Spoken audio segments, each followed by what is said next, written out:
মহিলা মোৰ্চাৰ অলপমান আপুনি এইবিলাক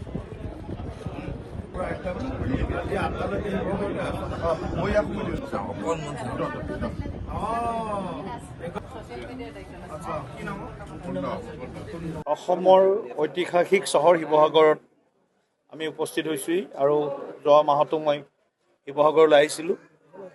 ইয়াত বিভিন্ন দল সংগঠনৰ প্ৰতিনিধিৰ লগত আমি কথা বতৰা পাতি আছোঁ।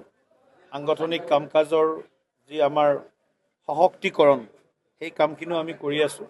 আজি আমাৰ জিলা সমিতিৰ প্ৰথমখন আমাৰ কাৰ্যনিৰ্বাহক সভা, গতিকে সমগ্ৰ শিৱসাগৰ জিলাৰ তিনিওটা বিধানসভা সমষ্টিৰ পৰা আমাৰ জ্যেষ্ঠ আত্মীয় সকলো কাৰ্যকৰ্তা ইয়াত উপস্থিত থাকিব আৰু আমি আগন্তুক সমাগত বিধানসভা নিৰ্বাচনৰ পৰিপ্ৰেক্ষিতত আমি আমাৰ সংগঠন তৃণমূল পৰ্যায়ত বুথ পৰ্যায়ৰ পৰা কেনেদৰে শক্তিশালী কৰিব পাৰোঁ তাৰ গোটেই কথাখিনি তাৰ ৰোডমেপ আমি আজি আমাৰ বৈঠকত আলোচনা কৰিম।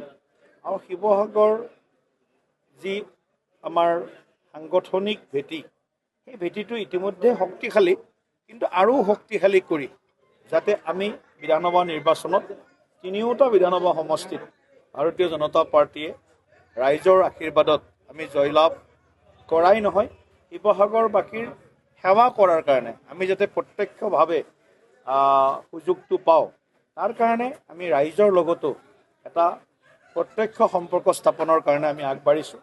আৰু অহা মাহত আমাৰ বিভিন্ন কাৰ্যসূচী আছে।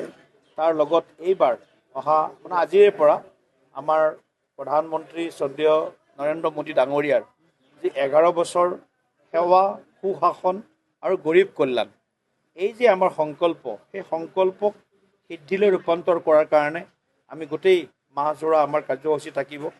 আৰু আমি শেষৰজন ব্যক্তি, আটাইতকৈ পিছ পৰি থকা বিভিন্ন স্তৰৰ বিভিন্ন শ্ৰেণীৰ শেষৰজন ব্যক্তিক যাতে আমি অন্তোদয়াৰ সংকল্পেৰে আমি তেওঁলোকক সবলীকৰণ কৰিব পাৰোঁ, সেই গোটেই কথাবিলাকো ডাবল ইঞ্জিনৰ চৰকাৰৰ আমাৰ যিবিলাক কাম কাজ আছে সেইবিলাক ৰাইজৰ মাজলৈ লৈ যাম। অসমৰ ঐতিহাসিক চহৰ শিৱসাগৰত আমি উপস্থিত হৈছোঁহি আৰু যোৱা মাহতো মই শিৱসাগৰলৈ আহিছিলোঁ।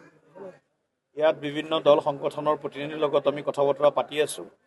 সাংগঠনিক কাম কাজৰ যি আমাৰ সশক্তিকৰণ সেই কামখিনিও আমি কৰি আছোঁ।